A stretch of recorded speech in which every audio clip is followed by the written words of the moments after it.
آج سے 1400 سال پہلے عرب میں ایک رواج تھا جسے ہم انگریزی میں آج مڈل ایسٹ کہتے ہیں۔ قبیلہ بنو سعد کی عورتیں پرورش کے اعتبار سے بہت اچھی تھی۔ طائف کی وادیوں سے بنو سعد کی قبیلے کی عورتیں مکہ آیا کرتے تھے۔ وہاں کے دیہات سے دور دراز سے مکہ پہنچتی تھی اور مالدار بچوں کو گود لیتی تھی ان کو پالنے اور پرورش کرنے کے لیے، بدلے میں انہیں کچھ انعام بھی ملتا تھا۔ تو اس طرح کا قانون تھا، آج بھی کچھ جگہ موجود ہے۔ جب بنو سعد کی عورتیں مکہ پہنچی اپنی تیز رفتار سواریوں کے ساتھ، اپنے اچھے تندرست جانوروں کے ساتھ مکہ پہنچی، انہی میں سے ایک خاتون تھی حلیمہ سعدیہ۔ ان کے پاس نہ کوئی تندرست سواری تھی اور نہ پیسہ تھا، غریب گھر سے تھی۔ جب ان کے ساتھ کی عورتوں نے حلیمہ سے کہا کہ حلیمہ، اس سوار میں اگر تم سوار ہو کے آؤ، اس سواری میں اگر تم بیٹھ کے آؤ تو تمہیں ہاتھ ملنے والا کچھ نہیں ہے۔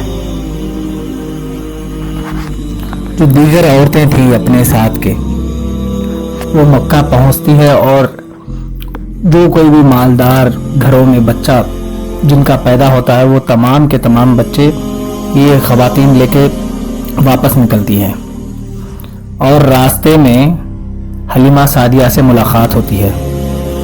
تو فرماتی ہیں حلیمہ، کوئی فائدہ نہیں، جا کے جتنے بھی مالدار بچے تھے وہ ہم لوگ لے چکے ہیں، ہاں البتہ صرف ایک بچہ ہے جو یتیم بن کے پیدا ہوا ہے۔ عبد المطلب کے گھر ایک بچہ ہے، یتیم بچہ، اگر اسے لینا چاہو تو لے سکتی ہو، لیکن وہ غریب ہے۔ ظاہر سی بات ہے، جس کا باپ نہیں اس کے یہاں تحفے بھی کم ملتے ہیں۔ تو حلیمہ سعدیہ مکہ پہنچتی ہیں، اگر خالی ہاتھ جانے سے اچھا ہے کسی نہ کسی بچے کو لے کے جانے کی ارادہ رکھتی تھی حلیمہ سعدیہ۔ تو یہ خیال تھا ان کے دل میں کہ میں خالی ہاتھ جاؤں تو کوئی فائدہ نہیں ہے، کسی نہ کسی بچے کو لے کے جاتی ہوں، کچھ نہ کچھ ملتا تو صحیح۔ تو یہ امید سے حلیمہ سعدیہ مکہ پہنچنے کے بعد مکے کی گلیوں میں پوچھتی ہے کہ عبد المطلب کا گھر کہاں ہے۔ جیسا ڈھونڈتی ایک گھر کے باہر پہنچتی ہے، اس گھر کے باہر ایک پرنور چہرہ، سفید بال، روب اور دبدبے کا شخص سامنے کھڑا ہوا ہے۔ تو ان سے پوچھتی ہے، کیا آپ کو معلوم ہے کہ عبد المطلب کا گھر کون سا ہے؟ تو آپ فرماتے ہیں، میں ہی عبد المطلب ہوں، بتاؤ کیا کام ہے؟ تو آپ حلیمہ فرماتی ہیں کہ میں ایک دائی ہوں، سنی ہوں کہ آپ کے گھر ایک بچہ ہوا ہے، یتیم بچہ، اس بچے کو گود لینے کے لیے آئی ہوں۔ جب حلیمہ سعدیہ گھر کے اندر داخل ہوتی ہیں تو عجیب سی خوشبوؤں کی پچھاڑ۔ دائی حلیمہ کہتی ہے، خدا کی قسم، میں آج سے پہلے ایسی خوشبو کوئی پھول میں نہیں دیکھی۔ جب وہ اندر داخل ہونے کے بعد اللہ کے رسول آپ صلی اللہ تعالی علیہ وسلم کے پاس پہنچتی ہیں تو شہزادہ نرم لباس، روئی والے مخمل والے کپڑے میں لپیٹ کے آرام فرما رہے ہیں۔ آپ کے چہرے پہ جو نور تھا، دائی حلیمہ فرماتی ہیں آج سے پہلے کئی بچوں کی پرورش کی ہے میں نے، لیکن ایسا چہرے والا بچہ، ایسا نور، ایسی خوشبو میں کسی کے پاس نہیں دیکھی۔ آپ فرماتی ہیں کہ ایسے خوشبو اور ایسا نور والا بچہ میری تمام زندگی میں نے پہلی بار دیکھتی ہوں۔ جب دائی حلیمہ اللہ کے رسول آپ صلی اللہ تعالی علیہ وسلم کو گود میں لیتی ہے تو آپ آنکھ کھول کے دائی حلیمہ کو دیکھنا شروع کرتے ہیں۔ ایک مسکراہٹ، آپ کے ہونٹوں پر تبسم۔ حلیمہ سعدیہ فرماتی ہیں اس مسکراہٹ پہ میں کروڑوں مرتبہ اگر قربان ہو جاؤں تب بھی کم ہے۔ آپ کی ماں حضرت آمنہ فرماتی ہیں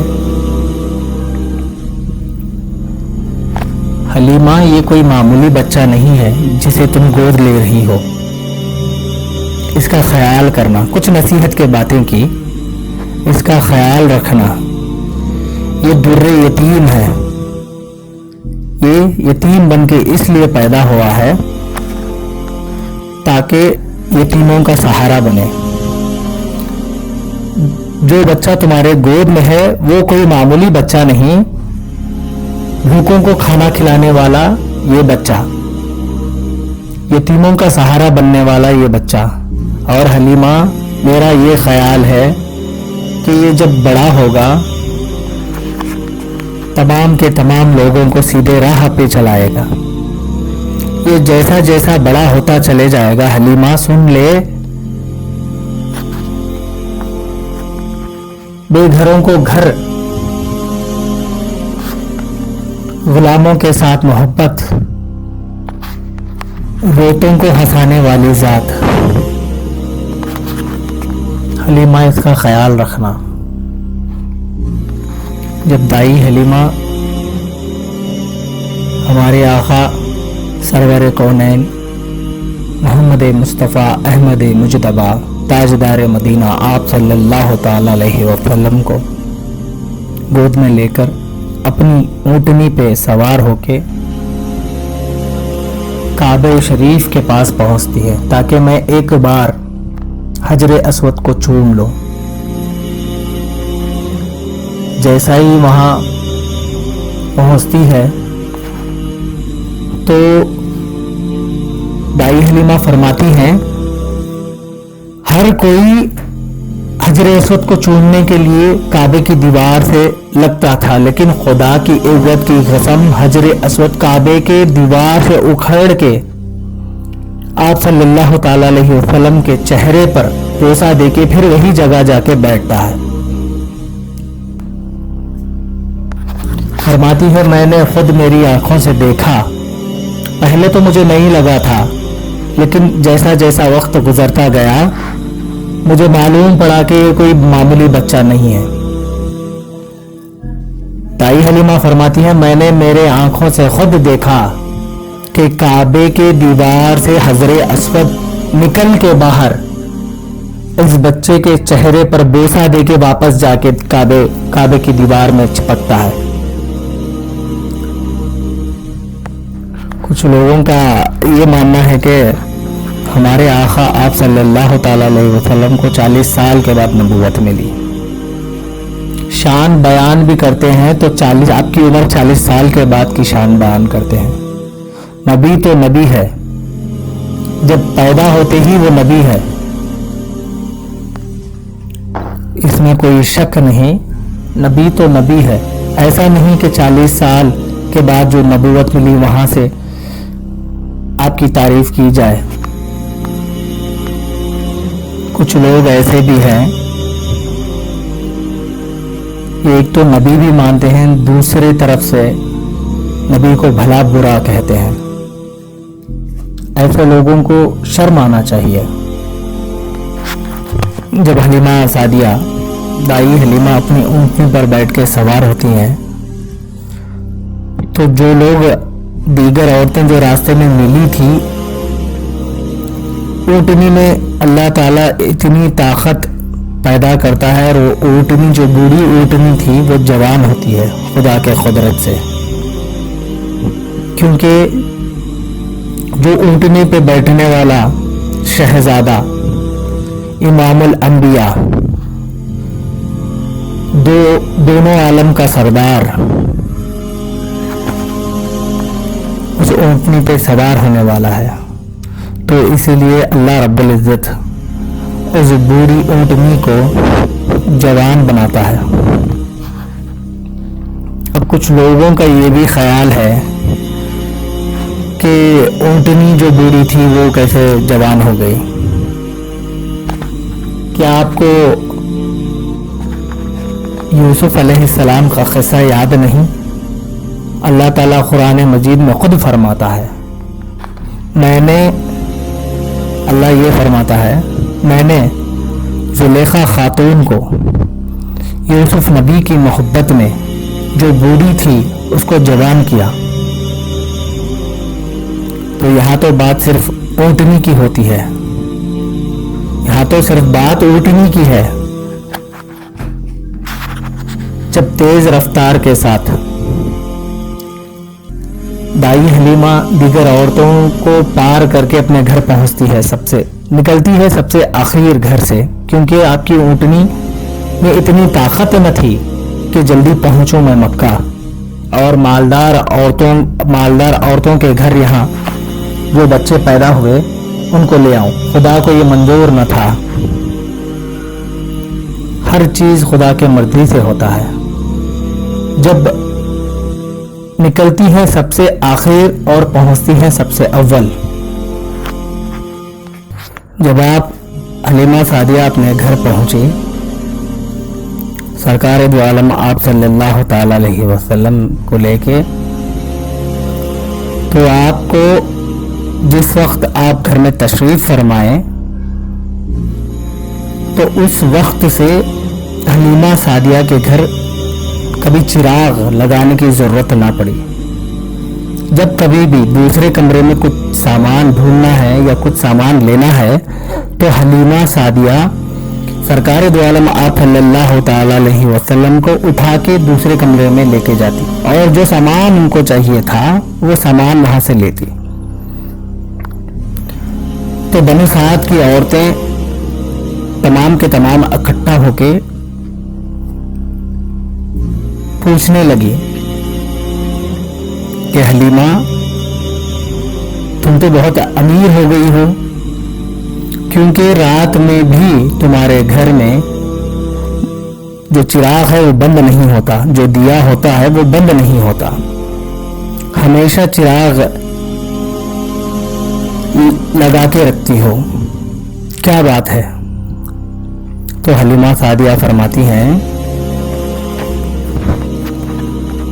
ایسی کوئی بات نہیں، مسکرا کے چپ ہو جاتی ہیں۔ جس دن سرکار دو عالم آپ صلی اللہ تعالی علیہ وسلم دائی حلیمہ کے گھر جس دن تشریف فرمائے ہیں، اس دن ان کے گھر نہ کھانے کے لیے کچھ تھا نہ پینے کے لیے کچھ تھا۔ تو دائی حلیمہ فرماتی ہے جب میرے گھر میں کچھ نہیں تھا تو میں اپنے گھر میں جو چھوٹا سا ایک ہاؤس تھا جس کو میں پانی ڈال کے بکریوں کو پانی پلاتی تھی، اس ہاؤس میں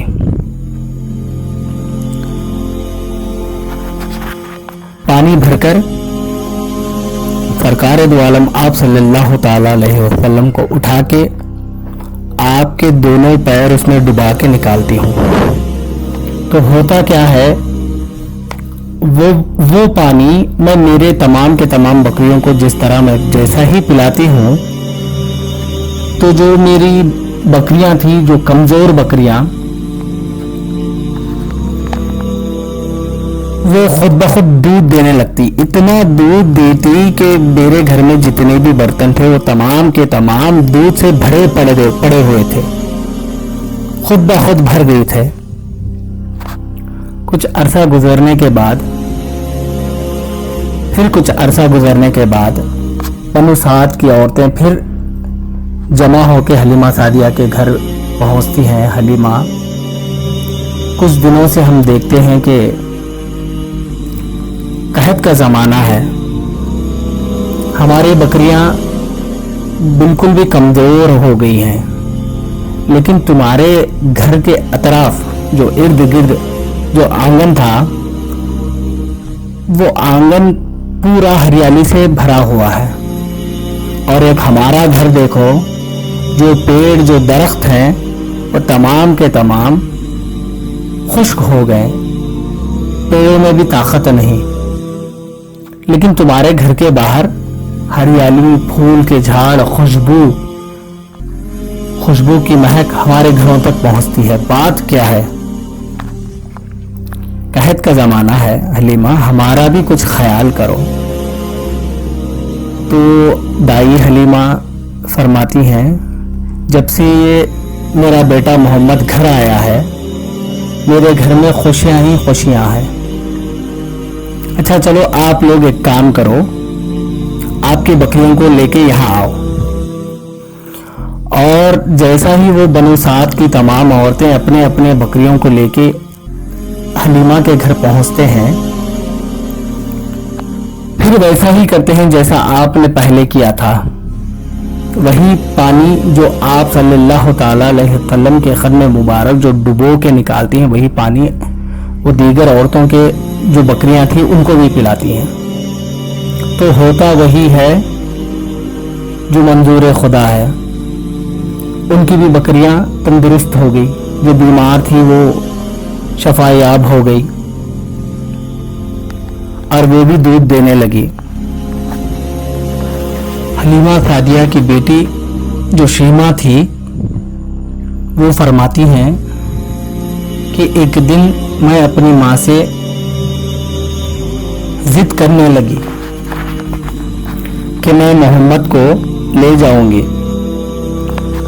وہ بکریاں چرانے ہمیشہ وہی جاتی تھی، تو میں اپنی ماں سے ضد کرنے لگی کہ ماں، آج میں محمد کو لے کے جاتی ہوں۔ دائی حلیمہ فرماتی ہیں، حلیمہ میری بچی، یہ جو تیرا بھائی محمد ہے بالکل چھوٹا ہے، یہ تیرے بکریاں چرانے میں کوئی کام نہیں آ سکتا، بالکل چھوٹا بچہ ہے، تو اس کو سنبھالے گی یا اپنے بکریوں کو؟ تو پھر بھی شیمہ جو آپ کی بہن تھی وہ ضد کرتی ہیں، نہیں ماں، میں محمد میرے بھائی کو لے کے جاتی ہوں۔ ضد کرنے کے بعد دائی حلیمہ جو ہے وہ مان جاتی ہیں۔ جیسا شیمہ حضرت مصطفیٰ آپ صلی اللہ تعالی علیہ وسلم کو لے کے بکریوں کو ساتھ نکلتی ہے جنگل کی طرف، تو کیا دیکھتی ہے؟ ایک بادل جو آپ کو سایہ دیتا ہے، جہاں جہاں شیمہ چلتی ہے وہاں وہاں وہ بادل چلتا رہا ہے۔ تو یہ غور کرتی ہے شیمہ۔ پھر ایسا ہوتا ہے کہ ایک درخت کے نیچے جب شیمہ بیٹھ جاتی ہے، اپنی تمام کے تمام بکریاں چرنے کے بعد، ان کا کھانا ختم ہونے کے بعد، خود بخود، پہلے تو ایسا ہوتا تھا کہ یہ خود پورے بکریوں کو سنبھال کے ایک طرف جمع کرنا تھا، ایسا کرتی تھی۔ تو اس دن ایسا ہوا، شیمہ فرماتی ہیں کہ جیسا میرے تمام بکریاں کا کھانا چرنا ختم ہو گیا، تو خود بخود وہ میرے درخت، میں جدھر بیٹھی تھی وہ وہاں وہ مقام پر پہنچ گئے، اور دیکھتی کیا ہوں کہ پورے کے پورے بکریاں جو میرا بھائی محمد ان کے چہرے کو دیکھنے شروع کر دیا. تمام کے تمام بکریوں کی یہی حالت تھی اور خود میں بھی محمد کا چہرہ دیکھنے لگی. پھر جب مغرب کا وقت ہوا تو میں گھر واپس آ گئی. پھر دوسرے دن میں اپنی ماں سے کہتی ہوں ماں مجھے محمد کو بکریاں چرانے کے لیے میرے ساتھ بھیج دو. تو ماں فرماتی ہے نہیں بیٹا، ایک دن تیری ضد کی وجہ سے میں محمد کو تیرے ساتھ بھیجنے کے لیے میں راضی ہو گئی تھی، لیکن ہر دن ایسا بالکل بھی نہیں ہوتا. تو شیما فرماتی ہے ماں اگر تم محمد کو میرے ساتھ بھیجو تبھی میں بکریاں چروانے کے لیے جاتی ہوں. تو اپنی ماں دائی حلیمہ پوچھتی ہیں اتنا ضد کیوں کرتی ہو شیما؟ تو جب شیما فرماتی ہیں نہیں ماں، جب میں محمد کو ساتھ میں لے کے چلتی ہوں تو مجھے دھوپ کی، پیاس کی، بھوک کی شدت جو ہے محسوس نہیں ہوتی. جب کبھی بھی میں دھوپ میں چلتی ہوں تو میرے سر پہ ایک بادل جو ہے، میں جہاں جہاں چلتی ہوں وہ بادل میرے ساتھ چلتا ہے. اور میں محمد کو اس لیے لے کے جانے کی ضد کرتی ہوں، جب محمد میرے ساتھ ہوتے ہیں تو میرے بکریاں چرنے کے بعد خود بخود میرے پاس آ جاتی ہیں. اور حال یہ ہوتا ہے کہ میرے بکریوں کے ساتھ ساتھ میرے بکریاں جو ہے وہ محمد کے صورت کو دیکھنے لگتے. اور خود میں بھی یہی کرتی کہ معلوم نہیں ہوتا کہ کب مغرب کا وقت ہوتا ہے. تو اس طرح ماں، اسی لیے میں آپ سے ضد کرتی ہوں کہ محمد کو میرے ساتھ بھیجو. تو یہ حالات تھے آپ کے بچپن کے. ایسے عظیم و شان والے مصطفیٰ کریم آپ صلی اللہ تعالی علیہ وسلم کو ہمارے جیسا سمجھا. وہ کہتے ہیں جو کچھ لوگوں کا ماننا ہے نبی بالکل ہمارے جیسا ہے. ایک طرف سے نبی ماننا اور دوسری طرف سے وہی نبی کو بھلا برا کہنا. اگر نبی ہمارے جیسا انسان تھے تو ہم پر وحی کیوں نازل نہیں ہوتی؟ اگر نبی ہمارے جیسا انسان تھے تو قرآن ہمارے اوپر کیوں نازل نہیں ہوئی؟ اگر نبی ہمارے جیسے ہوتے تو ہمارے دیدار کے لیے 70,000 فرشتے کیوں نہیں آتے؟ اگر نبی ہمارے جیسے ہے تو ہم کیوں معراج پہ نہیں جاتے؟ اگر نبی ہمارے جیسے انسان ہے تو ہمارے کہنے پر چاند کے 2 ٹکڑے کیوں نہیں ہوتے؟ اگر نبی ہمارے جیسے ہے تو ہمارے کہنے پر بارش کیوں نہیں برستی؟ اگر نبی ہمارے جیسے ہوتے تو ہمارے لیے، اگر نبی ہمارے جیسے ہے تو ہمارے لیے کیوں بادل سایہ بن کے نہیں چلتا؟ اگر نبی ہمارے جیسے تھے تو کیوں ہمیں دیکھ کر درخت سلام نہیں کرتے؟ اگر نبی ہمارے جیسے تھے تو کنکریاں کیوں ہم سے کلام نہیں کرتے؟ پتھر کیوں ہم سے کلام نہیں کرتا؟ باز آ جاؤ، میں کہتا ہوں باز آ جاؤ ان ساری حرکتوں سے. توبہ کرو کیونکہ خداوند قدوس بہت بڑا رحم کرنے والا ہے. آخر میں اللہ تعالیٰ سے یہی دعا ہے کہ اے اللہ ہمارے دلوں میں تیرے حبیب، تیرے محبوب آپ صلی اللہ تعالیٰ علیہ وسلم کی عشق، محبت ہمارے دلوں میں بھر دے. آمین یا رب العالمین.